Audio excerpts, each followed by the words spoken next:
हे असं लसूण टायचा, हे जिऱ्याचं पावडर करायचं,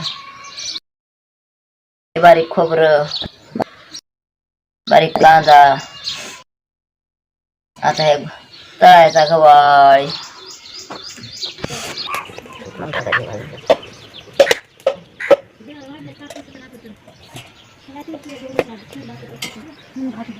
एक एक एक एक असं पुऱ्याच केस बारीक करून गव्हाळ भाजायचा.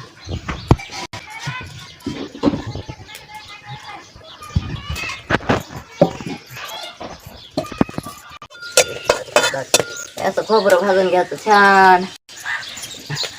पुन्हा एक कांदा गव्हाळा भाजायचा, लसूण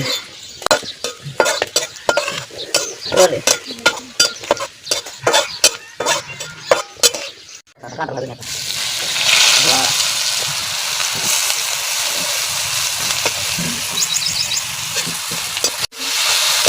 याचा कांदा भाजून घ्यायचा.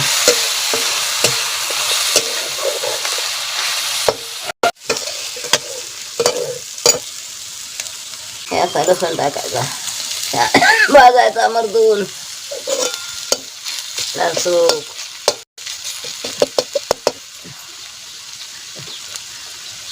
खसखस, खोबरं, कांदा, लसूण, जिऱ्याचं पावडर, ते मधला बाकूर करायचा मासवड्याला.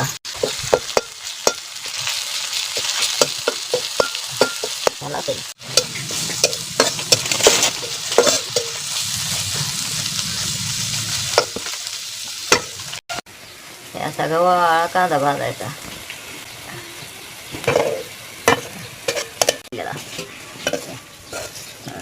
मावड्या टाकायच्या,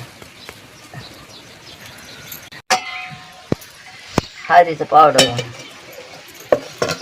मिरची नाही घाला, कुठलं करायचं असं. त्याला उकळी देऊन मीठ पावडर टाकायची, मिरची पावडर पिकलेला.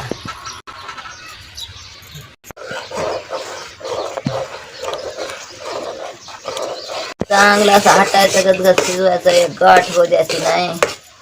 मग वडी थापायची, वरी मसाला भरायचा, त्याला मग मासोळ वड्या म्हणते. ठाटून घ्यायचं, पान थापायचं, वरी त्याच्यावर मसाला भरायचा. बघा काय मसाला एकजीव करायचा. खोबरं, कांदा, तिखट, मिरची पावडर,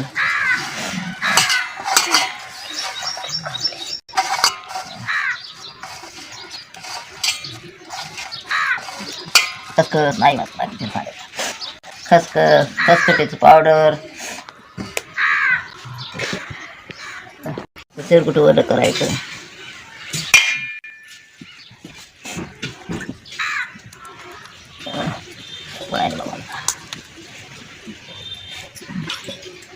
काय मध्ये मसाला भरायचा असा.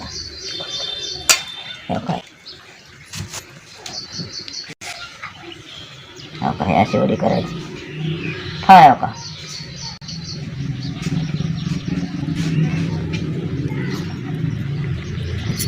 काय काय वडी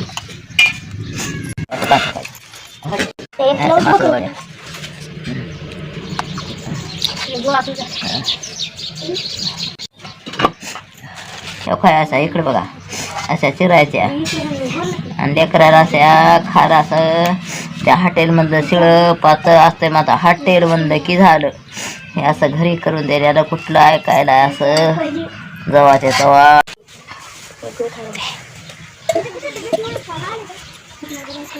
असं तेल टाकायचं, तेल कडवायचं, त्याच्यात ती मासोळ वडी सोडायची.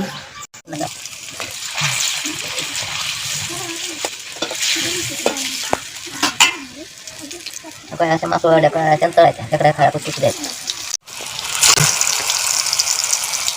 हा बघा नुसत्याच खायला द्यायचं.